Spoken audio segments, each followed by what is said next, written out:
did use and that all the prophets used to delineate the God that is the holy, the unique God. Allah is nothing more than a pagan God. Secretary of Law has given an regulation that the only person that can revoke it. No, we do not, Ali. I have to because Jesus loves me. I love everybody because Jesus does. But does he love me? No. Who does he love me? That's why I love Jesus, because he said to put away the sword. What did Muhammad do to Christians? I'll do that to you. I'll kill you. I'm kidding you.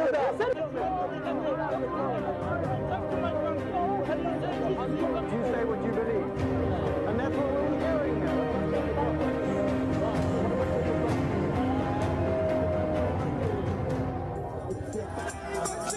Would you please welcome Dr. J. Smith? Now, those pictures you saw are from Speaker's Corner. That only we do at Speaker's Corner. Don't get scared. We don't do that everywhere else, and I'm not going to do that this morning as well. That is a unique place. It's the only place on earth where we can do that. It's the only place where we can say anything we want. And believe me, we do say anything we want. Now, we do get beat up, and we do get shut down, and we do get knocked off our ladders. But it's a fascinating. I was there at Speaker's Corner for 25 years. I counted it up the other day, and that was 1,100 times I went down to that place every Sunday. It's only on Sundays. And it's the place where the Muslims love, because Muslims come from countries, come from cultures which are very oral, and they love orality. And that's the best place to learn how to be oral, how to verbalize what you want to say. But it's also a training ground. That's where we test our new material. That's the place that we go and take it for the first time. Anybody's ever heard it, they hear it there first. Because there are 10 to 1 Muslims, usually when I was there, it'd be 10 Muslims to every 1 Christian that was down there. You're going to get it immediate peer-reviewed. You're going to get their reaction. In fact, it's great because they create the theater for us. And it's terrific because that then we immediately put up onto YouTube. It goes up live that very day, and we find out what their response is. We see how they're going to react. We see where they're going to come with, and that helps us then get ready for the next salvo. So in some ways, what you saw there is unique. It only stays there. We don't do it anywhere else. It's only for London, because that's the only place there is a Speaker's Corner. You can't have Speaker's Corner in this country because you have too many guns. Whether you like it or not, that is the truth. They tried it there on the beach in California, and people got shot. They tried it in Washington Square in New York City, and people got shot. So it doesn't exist here in America. But it does in England, because they have the most draconian gun laws in the world. And as a result there, we can say and get away with an awful lot of stuff that we couldn't here in the United States, or even on a university campus. What we introduced there, I can't even introduce it on a university campus because I'll be kicked out. This is called hate speech. This is called Islamophobia. And yet, all we're asking are historical questions. So what I'm going to do this morning, I've asked Ted if this is okay. I'm going to show you exactly what has happened in the last 2 years. In the last 2 years, we've come across some brand new material that I believe will destroy Islam. See if you agree with me. You may not. You may not agree. You may not think this is that important. But what I'm going to do, I'm going to take 2 services to unpack it. So this first service, and I asked Ted if this is okay. He said it would be fine. This service, I'm going to talk about Mecca and Muhammad. The next service, I'm going to talk about the Quran. Those are the 3 things that Islam absolutely needs. See, every Muslim, whether they are radical, whether they are nominal, whether they are liberal, is dependent on one man, one book, and one place. The man is Muhammad, the book is the Quran, and the place is Mecca, right here, Mecca. I've got this map up here because I'm going to be showing you exactly where I'm going to go.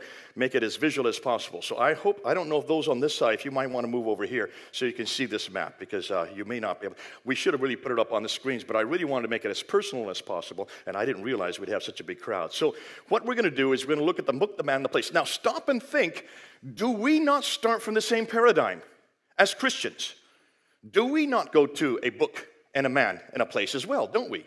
The book would be the Bible, especially the New Testament. The man would be Jesus, and the place would be Jerusalem. Why? Because that's where he died, and that's where he rose again. So we're going to do a comparative, back and forth, back and forth, back and forth. And this is what I did 3 weeks ago. 3 weeks ago today, I was in London. I had to go back there. I had to go and do some filming back there. They're in the studios. But whenever I'm in London, I'm with Hatun Tash. Hatun Tash is a lady. She's from Turkey. She's only about 5'2", and she has absolutely destroyed the Quran. And I'm going to talk about her more in the next hour, in the next service. But every time, she is the one that's taken over my ministry there. She now goes down to Speaker's Corner every Sunday, regardless of what happens. She got stabbed in her head and in her arm at Speaker's Corner. It's all on film. You can go up on Fander Films and see what happened. She should be dead. The guy was just hammering into her with a knife on her head. Broke the blade on her head. There's no reason she should be alive today. But we've got a great Lord. And she has 2 angels called Harry and Larry. We haven't seen them, but the Muslims see them. And they made sure she survived that attack. Oh, she had to go to the hospital, and in fact, she fell unconscious, blood all over her face when she got up there at Speaker's Corner. And if you look at the video, after about 10 minutes unconscious, she finally woke up, blood was all over, she got up onto her feet, and this is what she said. Your God needs you, but my God does not need me. Kill me if you want. That's not going to stop the truth that we're talking about. You need to repent. You need to come back to Jesus Christ. Now, would you say that if you were stabbed in the head, knocked unconscious, blood streaming on your face? God gave her those words to say. What a woman. What a colleague. Can you imagine having 100 of her on your team? Even one. This woman, in the last 3 years, after she'd been interviewed by different news agencies after that happened, after she got out of the hospital, and she was right back down there at Speaker's Corner the next Sunday, and the Sunday after that, and every Sunday since, including 3 weeks ago. But when she got out, they wanted to interview her, and they asked her this question. Using this methodology, which is polemics, this is all polemics, she confronts the Quran right, left, and center. She starts with polemics, which is something you're not taught to do in any of your schools, and she ends with polemics. She goes right into mosque after mosque after mosque after mosque. She has been in 400 mosques all by herself. She's from Turkey. She desecrates our language every time she opens her mouth. God bless her. And she carries a bag with all these Qurans in it, all in Arabic. She doesn't speak a word of Arabic because she's from Turkey. And then she opens them all up and says, notice they're all different. Not one of them is the same. All in Arabic. I'll talk more about that next service. But what's fascinating about her, in just 3 years, she has brought 1,000 Muslims to Jesus Christ all by herself. How many people do you know who have brought 1,000 Muslims to Jesus Christ in just 3 years? Going from mosque to mosque to mosque and confronting the Muslims with their own Quran. I've never heard of this before. And yet she's my colleague. When asked, how many imams have you brought to Christ? She says, 17. 17 imams. These are men who lead Muslims in their mosques. They've all had to leave their mosque. They've all had to go find other houses around Britain. All of them are from Pakistan, India, and Bangladesh. Not one of them is from Turkey, which is her own home country. This is a one-woman evangelistic machine. So I was on the ladder with her 3 weeks ago. I was there, and I wanted to introduce this brand new material on MECCA. As we were getting up on the ladder, I was telling Ted this just before the service, as we were getting up on the ladder, she turned to me and she says, Jay, I don't agree with you on MECCA. And I said, well, please don't say anything on the ladder about that. Just run with me, bear with me. I've got to convince them, and it looks like I'm going to have to convince you as well. And this is how I started. But I don't have the pictures with me. I should have brought them. I didn't think about that. But I held up some pictures of this country right here.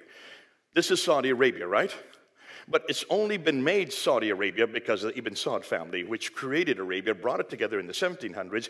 They eradicated all their opposition, and they became Arabia. So they got the whole peninsula under their jurisdiction. But they needed theological authority, theological legitimacy. So they brought a man named Ibn al-Wahhab, who was a theologian. He was studying Ibn Taymiyyah's material in the 1700s. They brought him together, and he gave the theological legitimacy to their political entity. So you had the mosque and the state brought together, much like we would have the church and state in the Catholic context. We separate the two, they bring it together. And that happened in the 1700s. So that happened 400 years ago, that this whole island, or this peninsula, came under their jurisdiction. So you had both the politics and you had the theology amalgamated.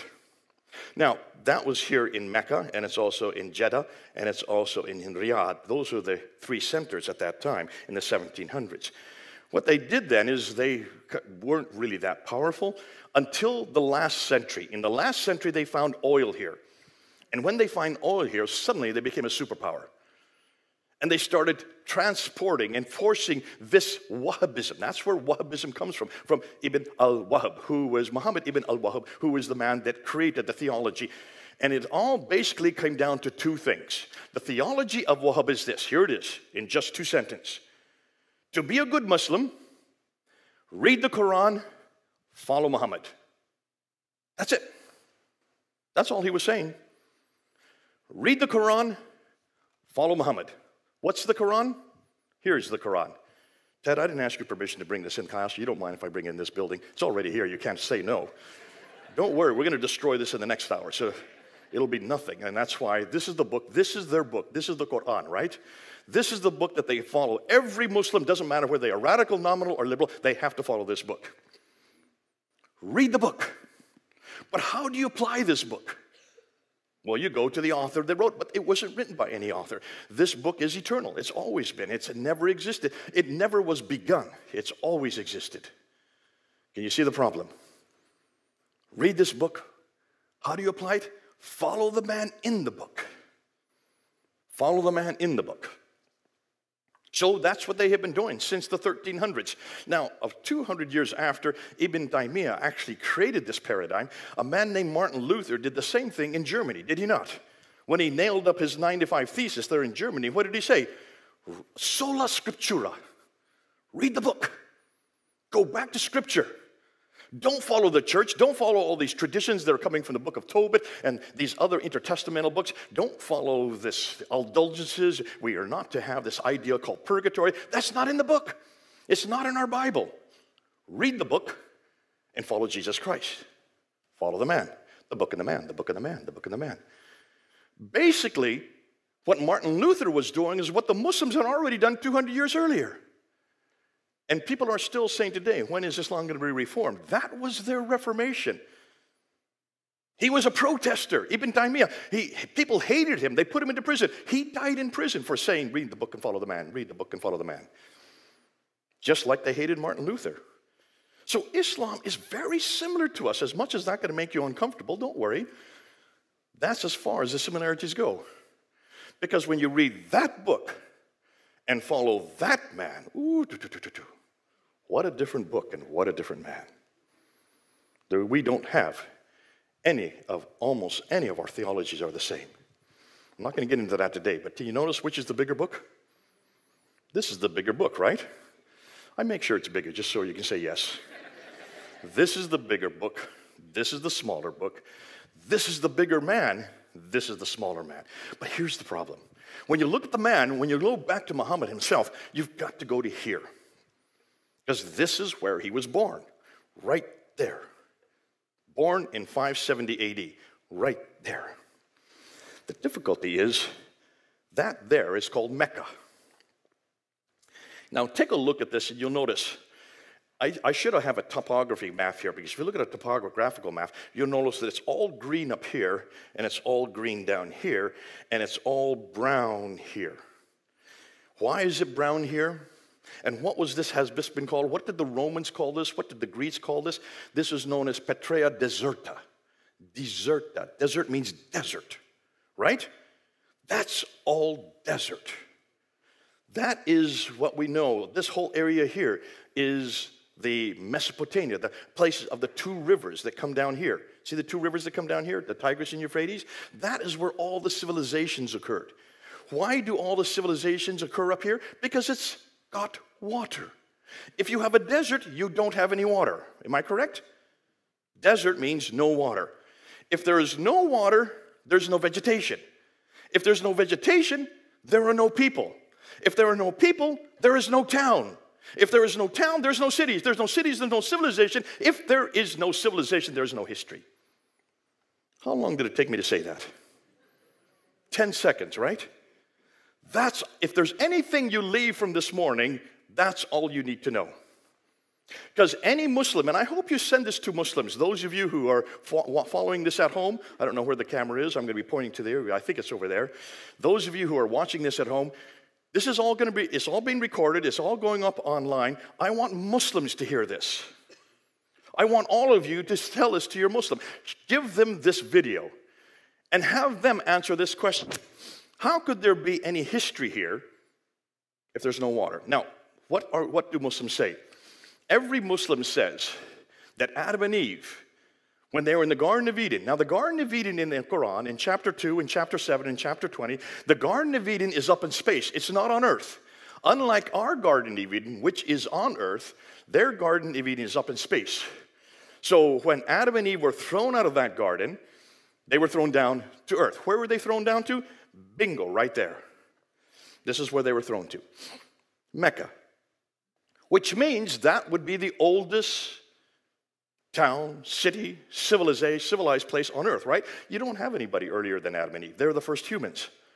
Which means that should be the oldest town in history. If it's the oldest town or the oldest city, someone somewhere should have known about it or said something or written about it. We have no reference to a place called Mecca until 741 A.D. Muhammad died in 632. Can you see a problem there? That's over 100 years later before we even hear about this place. It's on no maps until 900 A.D. No maps have it on it. Ptolemy, writing in the 2nd century, he talked all about Arabia in his, what he called the geography of Arabia. He talks about all the places, and he talks about Aden down here, and he talks about Sinai, and he talks about Najm, he talks about Taif, he talks about Yathrib, he talks about Khaybar, he talks about Tabuk, he talks about all these places, Gaza, they're all there. And you can see, they're all right here. Tuk, tuk, tuk, tuk, tuk, tuk, tuk, tuk, tuk, tuk. That's the Western Plateau. Mecca is not on the Western Plateau. Dr. Patricia Corona in the 1980s noticed this. Actually, in the 1970s, she noticed this. She said, hold on, it's off the Western Plateau. It's about 1,000 meters off the Western Plateau. 1,000, that's 3,000 feet. You have to go down to get to Mecca. It has no water. Why? It's a desert. It's not even an oasis. If you don't have water, how are you going to accommodate the caravans that came? How could it be on the trade route, she said. It isn't on the trade route. She reads and writes 15 languages, all archaic languages. How many of you today read and write 15 languages?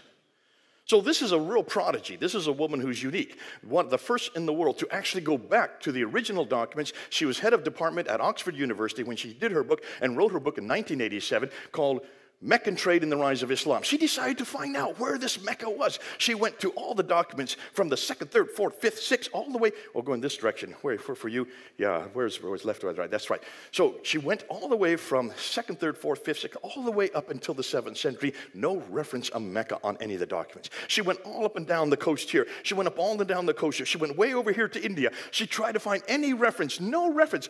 What she found was they were all talking about this place over here, Agilis, which is in Eritrea today, in Africa. That's what she found. Reference after reference, all the trade went through this way. Why? Because it went up the Red Sea. Why would you take all the goods coming from China and the Far East, they came to India, they could go this way, because you see, that's all mountains there. That's the Hindu Kush and the Himalayas. So they could go that way, they had to come this way, and then they had to, usually they went across here to the Persian Gulf. But then you had the Iranians, which were the Sassanids, and the Byzantines fighting each other from the 5th and 6th century, so that shut down the Persian Gulf. They had to redirect trade down to here, and they, according to the trade route theory, which is all of you who know this theory, this is what I've been taught in all my schooling, they took off the trades here in Aden and they went 1,250 miles all the way up to Gaza, stopping in Mecca, and Mecca controlled the trade. Why would you control the trade from here if the trade is down here? No one ever asked this question until she asked this question. So she went back and did as any good historian should do. She went back to the documents from that time, 2nd, 3rd, 4th, 5th, 6th, all the way up to the 7th century. And she noticed that all the trade was maritime for one very good reason.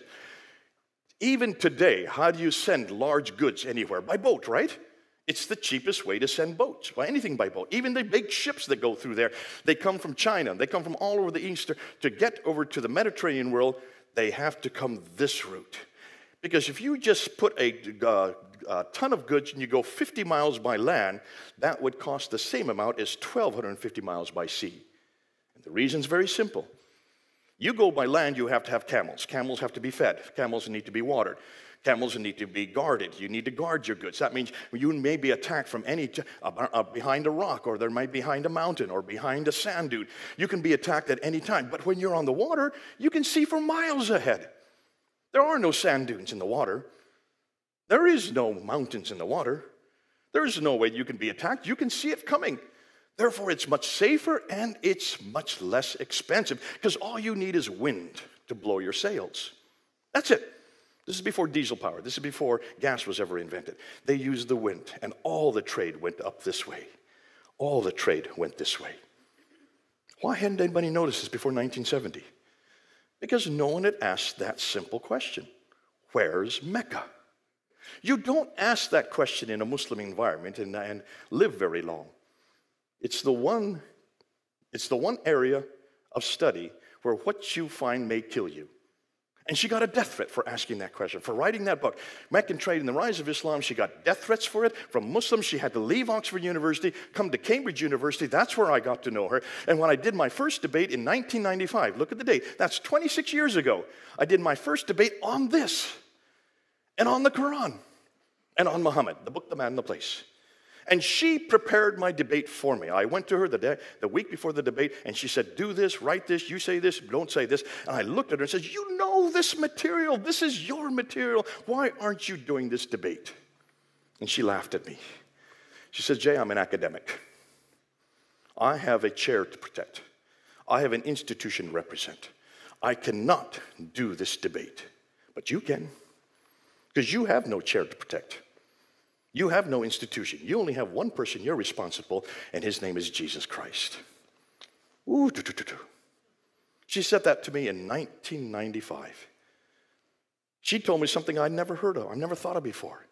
We as Christians are the only ones that can debate this. We as Christians are the only one that can ask and demand and show the Muslims that they've got a problem, because this place did not exist. Look at all the historical annals. Listen, she didn't even go far enough, and this is what we just found in March of this year. As we were looking at all these, and I had my team look at all these different plans by Alexander the Great in the 4th century BC, 300s. He came from here. He wanted to find a waterway to attack Egypt. He didn't want to go across land, and he couldn't go this way because there's too many boats, and this way there's too many cities. So he wanted to see if he could go around Arabia to find a sea route to get up to here and attack Egypt that way. And the first one got to Bahrain. That's as far as it got. They went back. The second expedition got here to the Gulf of Oman. Then it went back. But the third expedition made it all the way around, and they went up the Red Sea, and then they returned home again. And the reason why they returned home is they couldn't find any provisions for their troops. So there was no food, no water for their troops. And you can't go far without food and water. So they had to return back here, and they never attacked Egypt by sea. Why? Because they were going up the wrong coast. They were going up the Arabian coast. And you look at all the historical annals, and you will see there is no ports here except for one called Yanbu right there to accommodate Yathrib right here. That is the only port that exists. But you can't accommodate an entire fleet with just one port. They had to return home. They went up the wrong coast. What they should have done is gone up this coast here. This coast is the western coast. This is Africa. And they have 5 major ports. I'm pointing them right here. 5 major ports. These are the ports that have been there since the 4th century BC. Why are those ports viable and not the ones on this side? Because they have water. And where you have water, you have vegetation. And where you have vegetation, you have people. And where you have people, you have towns and towns, cities and cities, civilizations. And where there are civilizations, there are ports. It's as simple as that. Do you see how simple this is? You can all repeat this, can't you? Anytime anybody comes up to you and asks, why is it nobody was over here? Why is it nobody actually did any work over here? It's because there's no water. And where there's no water, you know the rest. And that's what we found out in March of this year. Those 5 ports are exactly 1 day's boat ride away, proving that these ports have been used since the 4th century BC. Alexander the Great was not even aware of this. He was on the wrong side of the sea. And we have just shut that down. So there was no way to get to Mecca by land. There was no way to get to Mecca by sea. Jeddah, which is there today to supply all the supplies for Mecca, was only created in, listen to the date, 750. That's the 8th century. That's just 1,400 years ago. Proving that Jeddah was created because Mecca was finally chosen. Mecca was finally chosen. Now, when we showed this and we introduced this, there's so much more I could go. It could go for about, when I do a talk on this, it goes for about an hour and a half. We don't have that time. I say I only have 3 minutes left. That's correct, 3 minutes. I've got to bring it to a stop. Can you see the problem? If you don't have Mecca, you don't have any reference for Mecca. All the trade routes, everything we know about this place does not exist until the 8th century. If you don't have Mecca, then you don't have Muhammad. Because where was Muhammad born? He was born here. Where did he grow up? He grew up here. Where did he spend his first 50 years of his life? He spent his first 50 years of his life right here. When did the Quran get received? It was right here in Mecca, starting in the Hira cave, right outside of Mecca. Everything is dependent on Mecca. Adam and Eve were in Mecca. According to chapter 21 in the Quran, Abraham is living in Mecca. According to all the traditions, as many as 70 prophets all lived here in Mecca. That means Hagar and Sarah and Ishmael and Isaac were all here in Mecca. Which means we'd have to throw away all of our biblical material because everything we know about that happening is way up here, 1,000 miles further north. And look at all the biblical evidence. Look at all the archaeological evidence we have for Abraham, for Isaac, for Ishmael. You name it, they're all from up here. And look at what we have for Jerusalem. We have so much evidence for Jerusalem, not one piece of evidence for Mecca. Once you throw out Mecca, you throw out Muhammad. Once you throw out Muhammad, you throw out the Quran. No book, no man, no place. And all I did was show you a map. See how easy this is? I haven't even gone to talk about the coins yet. Or I haven't gone to talk about the inscriptions. We haven't even got into that yet. I haven't even talked about the buildings. All the qiblas, every qibla for every mosque up until 706. From way over in China, from way down in India, from up here in Iran, all these qiblas, that's the direction of prayer that they're all facing, are all facing Petra. Nothing is facing Mecca, not until 727. That's over 100 years after Muhammad's death. And it makes my job so easy. But see, you can repeat this. Just show them a map and remind them that's a desert. If it's a desert, there's no water. If there's no water, there's no vegetation. No vegetation, no people, no town, no city, no civilization, no history. You cannot build an entire theology, an entire ideology, an entire religion based on desert. You've got to have civilization. You've got to have history. If there's no history, you throw out Mecca. Are you all getting it? Do you see how easy it is? By the time I finished that, after going through about an hour unpacking it at the ladder, Hatun had been converted. She was so excited about that she came and asked me to tell her whole team. But more than that, if you go up on her site, DCCI, you will see she has 11 videos just on this material from what we did at Speaker's Corner since the last 2 weeks. This is now being taught. I'm teaching this on a master's degree level and a PhD level at Veritas International University in California. In fact, tomorrow night will be the next session. I'm doing this. We're now teaching 10 different courses, all on the historical critique, unpacking all this so people all over the world can get it. We have over 100 students now, and we've only been going 1 year. I'm also teaching it right now as we speak, this week, last week and next week in Ethiopia. I'm supposed to be there physically. That's why I wouldn't have been able to come here. I'm supposed to be in Ethiopia, but have you all been hearing what's happening in Ethiopia? You need to pray for Ethiopia. This material we're teaching there in Ethiopia, because these are all pastors getting master's degree, and they all want this material because they are surrounded by Islam on all 4 sides. They are the only Christian country in the world that has retained their Christian identity for 2,000 years. The church in Ethiopia, the Orthodox Church, numbers 42 million. If Islam takes over Addis Ababa, Ethiopia will fall. You need to pray for Ethiopia. It's happening and no one's talking about it here. Because all we want to talk about is Trump and Biden. We need to start talking about what's happening around the rest of the world, especially to our church. Let's pray for Ethiopia, pray for these pastors as we're introducing. They want this material because this is not hate speech. This is not Islamophobia. This is history.